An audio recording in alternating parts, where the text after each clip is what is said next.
warahmatullahi wabarakatuh. Salam damai sejahtera.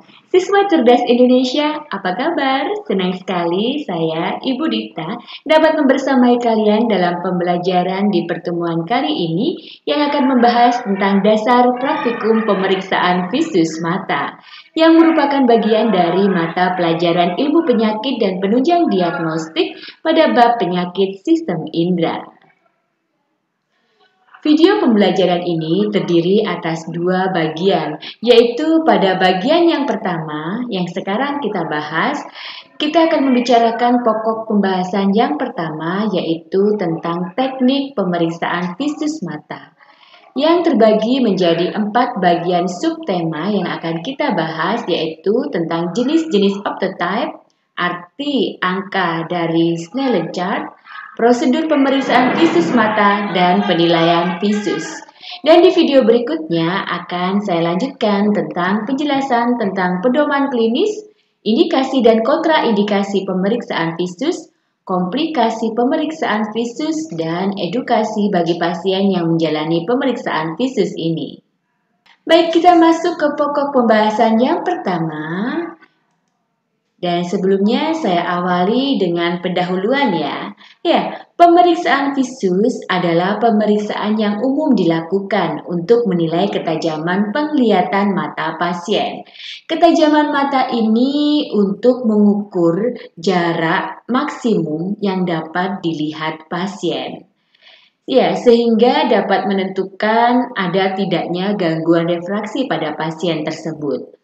Pemeriksaan ini bertujuan juga untuk melihat kemampuan resolusi spasial mata pasien dalam membedakan dua titik serta kemampuan membedakan bentuk dan detail suatu objek atau benda pada jarak tertentu. Mengenai resolusi spasial adalah luas objek yang sebenarnya yang direpresentasikan dalam jarak 20 kaki atau 6 meter di jarak berdirinya pasien dengan kartu Snellen. Jadi, jika objek sebenarnya mempunyai jarak 200 kaki atau 60 meter dan di pemeriksaan dipresentasikan dalam 20 kaki atau 6 meter, maka citra pemeriksaan tersebut memiliki resolusi spasial 200 kaki atau 60 meter. Pemeriksaan visus dilakukan pada pasien dengan gangguan penglihatan yang memerlukan evaluasi ketajaman penglihatan seperti nyeri pada mata, cedera mata, floaters atau flashes, pandangan kabur atau mata merah.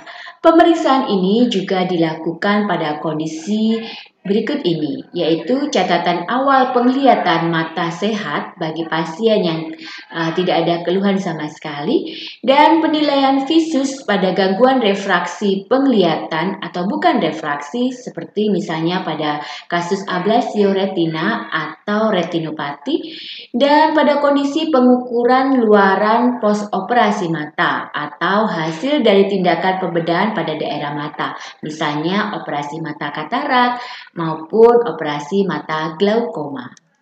Mengenai flashes atau floaters atau vitreous opacities adalah kondisi yang mengganggu penglihatan dengan munculnya garis seperti benang terang atau bintik-bintik keruh. Sebagian besar floaters mata disebabkan oleh perubahan karena pertambahan usia, yaitu karena zat seperti jelly yang disebut vitreous di dalam mata menjadi lebih cair. Nah, dari pendahuluan ini dapatkah kalian memahami betapa pentingnya pemeriksaan visus mata ini?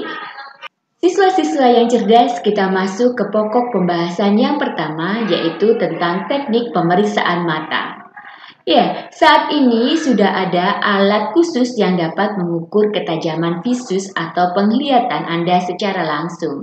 Alat yang disebut sebagai autorefraktometer ini sudah banyak tersedia di optik maupun di klinik mata. Namun, pemeriksaan ketajaman visus mata secara tradisional tidak boleh dilupakan. Bagaimana sih prosedur pemeriksaan ketajaman mata secara tradisional itu? Pemeriksaan ketajaman visus mata umumnya dilakukan dengan bantuan kartu optotype. Jenis optotype yang pertama yaitu Snellen chart atau kartu Snellen. Kartu ini dikembangkan oleh seorang dokter spesialis mata dari Belanda bernama Bapak Herman Snellen pada tahun 1860-an. Ada banyak variasi dari kartu Snellen ini. Ya, ini kartu Snellen-nya, ada banyak variasi. Namun secara umum ada 11 baris. Ya, 1, 2, 3, 4, 5, 6, 7, 8, 9, 10, 11. Ya, 11 baris yang berisi, setiap barisnya berisi huruf kapital ya dengan berbagai macam huruf. Semakin ke bawah, maka ukuran tulisan akan semakin kecil. Snellen chart ini digunakan untuk klien dewasa yang tidak buta huruf.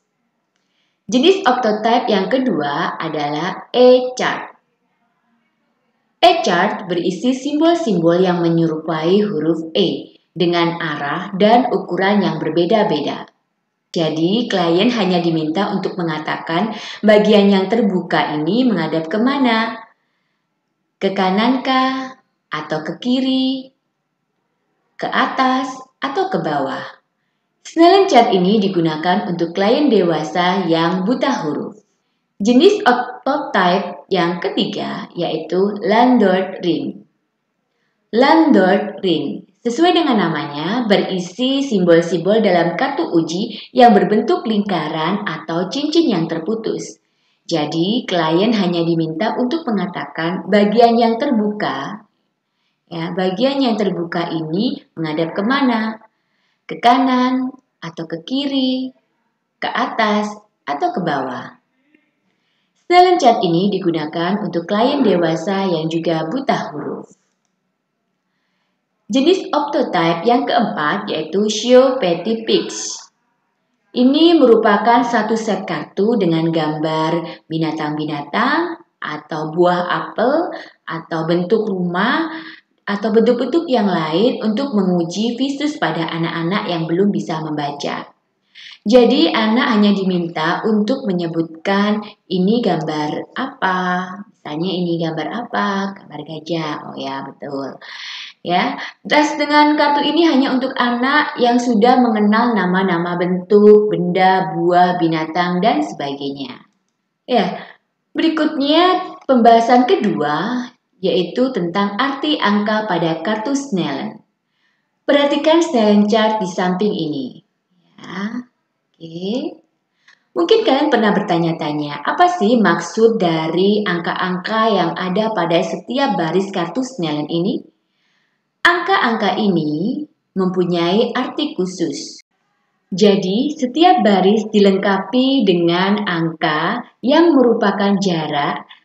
Biasanya ini dalam satuan kaki ya, di mana mata orang normal dan sehat dapat membaca huruf pada baris tersebut. Perhatikan lagi gambar Snellen chart ini ya, terutama yang sudah saya beri tanda panah dengan kotak ini ya. Misalnya kalau ada angka 20/200 di samping barisan huruf yang pertama ini. Ya, ini baris pertama, hurufnya ada E, ada tulisan 20/200. Ini artinya angka pertama yaitu 20 artinya jarak antara pasien dengan kartu Snellen adalah 20 kaki atau 6 meter. Ya, biasanya jarak antara pasien dengan kartu Snellen chart ini memang 20 kaki atau 6 meter. Namun perlu dilihat lagi, ada kartu Snellen yang jaraknya pemakaiannya adalah 5 meter. Ya. Sedangkan angka kedua yaitu 200 artinya jarak di mana mata orang sehat pada umumnya dapat melihat huruf E ini pada jarak 200 kaki ya atau 60 meter. Dari penjelasan saya ini, hayo siapa yang dapat menyimpulkan hubungannya dengan mengapa angka pertama di samping baris ini selalu angkanya 20. Ya, jawab ya dengan tulis di kolom komentar. Pembahasan berikutnya tentang prosedur pemeriksaan mata Diawali dengan persiapan ya. Sebelum melakukan pemeriksaan, berikut ini beberapa hal yang perlu diperhatikan. Yaitu yang pertama, orang yang diperiksa berada pada posisi 6 meter ya. Ibu ini posisinya 6 meter dari kartu Snellen atau 20 kaki dari kartu Snellen. Karena kenapa sih kok harus 6 meter? Karena pada jarak inilah mata dalam keadaan yang istirahat atau tanpa akomodasi. Yang kedua, kartu Snellen diletakkan sejajar dengan mata. Ya, sejajar dengan mata orang yang diperiksa dan tidak melakukan pemeriksaan sendiri. Artinya, harus ada paling tidak 2 orang, yaitu orang yang diperiksa dan pemeriksa yang bertugas mengarahkan orang yang diperiksa. Yang keempat, pemeriksa berdiri di samping kartu Snellen. Dan yang kelima, orang yang diperiksa ini pastikan tidak buta huruf ya. Ya, tapi kalau ternyata buta huruf, kita bisa menggunakan e-chart ini atau menggunakan cincin Landor atau Landor ring ini ya. Dan orang yang diperiksa harus berumur lebih dari 5 tahun ya. Dan pastikan ruangan tempat pemeriksaan itu cahayanya cukup ya, artinya tidak gelap dan tidak silau. Berikutnya tentang cara pemeriksaan ya. Setelah semua persiapan pemeriksaan siap, maka mulailah lakukan pemeriksaan dengan cara sebagai berikut. Yang pertama, jika mata kanan yang diperiksa, ya, maka orang yang diperiksa harus menutup mata sebelah kiri menggunakan tangan kiri dan memperhatikan instruksi yang diberikan oleh pemeriksa. Begitu pula sebaliknya, jika mata kiri yang diperiksa, maka mata kanan yang ditutup. Sebagai catatan, ketika menutup mata, usahakan mata yang ditutup jangan ditekan ya, agar tidak mempengaruhi pada saat mata yang ditutup itu diperiksa. Yang kedua, tentang cara pemeriksaan, yaitu pemeriksa menunjuk huruf-huruf ya yang ada pada kartu Snellen dari atas ke bawah atau dari huruf paling besar ke huruf yang paling kecil ya. Urut mulai satu tingkat di bawahnya, mulai baris 1, baris 2, 3 dan seterusnya. Ya. Jika terjadi ketidaksesuaian antara yang ditunjuk dengan yang disebutkan, maka dapat diulangi hingga 3 kali untuk memastikan. Dan yang keempat, pemeriksa mencatat batas akhir huruf yang dapat terbaca oleh pasien. Selanjutnya tentang penilaian visus mata. Ya, atau bagaimana mengartikan hasil pemeriksaan mata ini? Ya, perlu diingat bahwa nilai visus adalah perbandingan ketajaman mata pasien, kita simbolkan X, dengan ketajaman mata orang normal, kita simbolkan Y. Jadi, X per Y ini adalah nilai visus. Ketajaman visus mata normal manusia yaitu 20 per 20 dalam satuan kaki atau dalam satuan meter adalah 6 per 6. Ini berarti dalam jarak 20 kaki atau 6 meter, mata klien masih cukup tajam untuk melihat tulisan yang memang normalnya dapat dibaca pada jarak tersebut. Akan tetapi jika pasien hanya mampu membaca sampai baris kelima yaitu huruf P, E, C, F, D, sedangkan huruf ini tidak terbaca, maka visus mata pasien adalah 20 per 40. Apa maksudnya? Gampang. Ayo ingat lagi bahwa nilai visus adalah perbandingan ketajaman mata pasien dengan ketajaman mata orang normal. Jadi, artinya pasien hanya bisa melihat huruf P, E, C, F, D dengan jarak 20 kaki atau 6 meter. Sedangkan orang yang matanya sehat dapat melihat huruf P, E, C, F, D ini pada jarak 40 kaki atau 12 meter. Nah, kemudian jika diketahui visus pasien adalah 20/40, untuk memastikan diagnosis ini, maka menggunakan pinhole. Ya, ini namanya pinhole. Ada lubang di sini. Oke. Pasien kemudian diminta melihat melalui lubang pinhole ini. Kalau visus matanya membaik, misalnya menjadi 20/30, artinya pasien mengalami gangguan refraksi. Bisa meliputi miopia, atau hipermetropia, atau astigmatisme, atau presbiopi. Tetapi bila pasien diminta melihat melalui lubang pinhole ini dan visusnya tidak membaik, artinya kemungkinan pasien mengalami gangguan neurologis, misalnya ablesia retina atau retinopati, jadi berhubungan dengan retina. Setelah melakukan pemeriksaan, maka kita menafsirkan atau menginterpretasikan hasil pemeriksaan atau ketajaman penglihatan orang yang diperiksa dengan ketentuan sebagai berikut. 1. Bila orang diperiksa tidak dapat membaca kartu pada baris tertentu di atas visus normal, ya, ini visus normal, kemudian dia tidak bisa membaca pada baris tertentu, ya, di atas visus normal ini, ya, maka kalian harus mengecek pada baris tersebut. Ya. Bila cuma tidak bisa membaca satu huruf, ya, misalnya ini di baris ke-6, dia hanya tidak bisa membaca satu huruf P ini saja. Berarti visusnya terletak pada baris tersebut, pada baris ke-6 ini, yaitu 20/30 dengan keterangan false 1 atau salah satu. Bila tidak dapat membaca dua huruf, berarti visusnya terletak pada baris ini juga, ya, dengan keterangan dua false atau dua kesalahan. Bila tidak dapat membaca lebih dari setengah jumlah huruf yang ada, misalnya pada baris keempat ini, jumlah huruf yang ada 4, L, P, E, D. Dan dia tidak bisa membaca setengahnya, ya, lebih dari setengahnya, yaitu dia tidak bisa membaca P, E, D, ya, lebih dari setengah kan ya itu. Itu artinya visusnya berada di baris tepat di atas baris yang tidak dapat dibaca. Jadi visusnya adalah 20/70. Bila tidak dapat membaca satu baris, ya, dia tidak bisa membaca semua baris ini, berarti visusnya terdapat pada baris di atasnya. Oke, semoga bisa dipahami ya.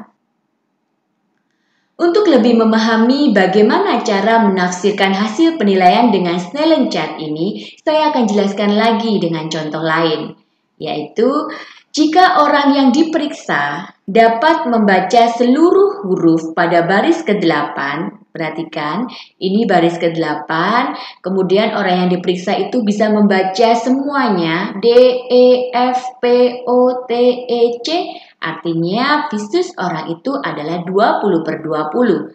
Dan visus 20/20 atau 6/6 ini adalah visus normal. Jadi orang itu tajam penglihatannya normal. Dan bila pasien hanya dapat membaca huruf E, D, F, C, Z, ya, maka orang tersebut mengalami visus 20/30 dengan false 1, yaitu dia tidak bisa membaca huruf P.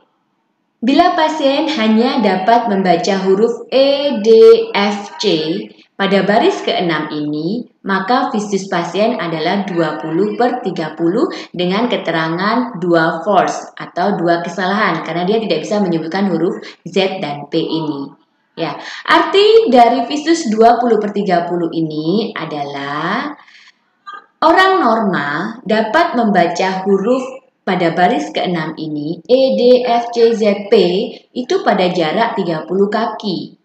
Ya, sedangkan orang yang diperiksa ini bisa membaca huruf pada baris ke-6 ini hanya pada jarak 20 kaki atau 6 meter.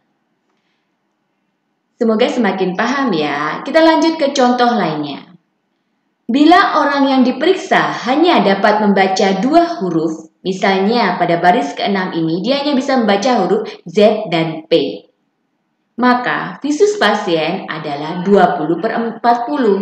Kenapa? Karena seperti yang sudah saya sampaikan sebelumnya, bahwa bila tidak dapat membaca lebih dari separuh, berarti visusnya berada tepat di baris atasnya yang tidak dapat dibaca. Sekali lagi, bila tidak dapat membaca lebih dari setengah jumlah huruf yang ada dari suatu baris, berarti visusnya berada di baris tepat di atas baris yang tidak dapat dibaca. Dan bila tidak dapat membaca huruf pada baris ke-6, ya, tidak dapat membaca huruf ini nih, baris ke-6, nah, maka yang dilakukan adalah cek baris yang kelima dengan ketentuan seperti yang sudah saya sampaikan tadi. Oke, kita lanjutkan kembali prosedur pemeriksaan visus mata. Untuk pasien yang tidak bisa membaca kartu Snellen, maka dilanjutkan dengan penghitungan jari. Ya, penghitungan jari dimulai pada jarak tepat di depan Snellen chart dengan jarak 6 meter dari orang yang diperiksa. Ya. Jika pasien dapat menghitung jari pemeriksa pada jarak 6 meter, maka hasil visusnya adalah 6/60. Kenapa kok belakangnya 60? Iya, karena memang orang normal itu bisa melihat jari-jari kita pada jarak 60 meter. Bila tidak dapat menghitung jari pada jarak 6 meter, maka pasien diminta maju 1 meter dan lakukan pertanyaan lagi. Ini jarinya ada berapa? Nah, bila orang yang diperiksa dapat membaca ketika dia maju 1 meter, maka visusnya adalah 5/60. Begitu seterusnya bila dia tidak dapat menghitung jari pada jarak 5 meter, pasien diminta maju lagi 1 meter. Maka bila bisa maju lagi, bila bisa membaca berapa jari ini, maka dikatakan visusnya adalah 4/60. Tapi bila tidak bisa, maka diminta untuk maju lagi. Ya, bila bisa, maka visusnya 3/60 dan seterusnya sampai visus 1/60. Ya, jadi dengan penghitungan jari ini, nilai visus yang didapatkan adalah 1/60 sampai 6/60. Oke. Apa jadinya bila pada jarak 1 meter nih, pasien tidak bisa melihat jari pemeriksa? Ya, untuk pasien yang tidak bisa menghitung jari pada jarak 1 meter, maka dilakukan pemeriksaan penglihatan dengan lambaian tangan.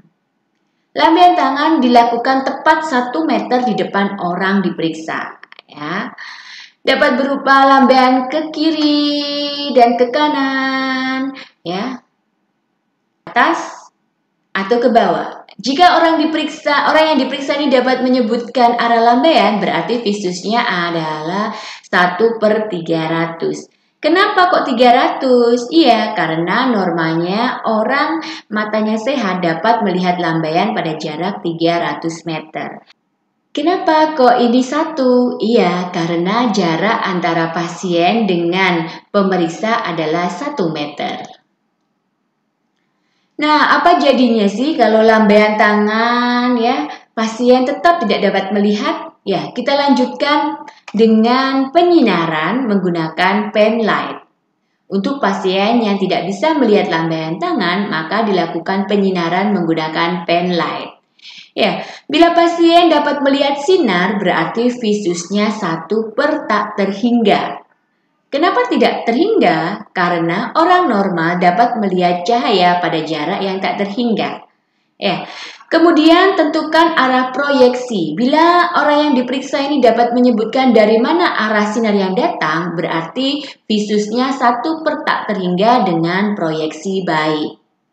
Bila tidak dapat melihat cahaya, maka pasien dikatakan visus 0. Oke. Untuk melengkapi pembahasan saya tentang cara pemeriksaan ini, silakan simak kembali referensi video YouTube yang akan saya bagikan melalui WA Group. Dan jangan lupa klik like, comment, share, dan subscribe ya. Baik, sampai di sini dulu pembahasan kita tentang dasar pemeriksaan visus mata bagian yang pertama.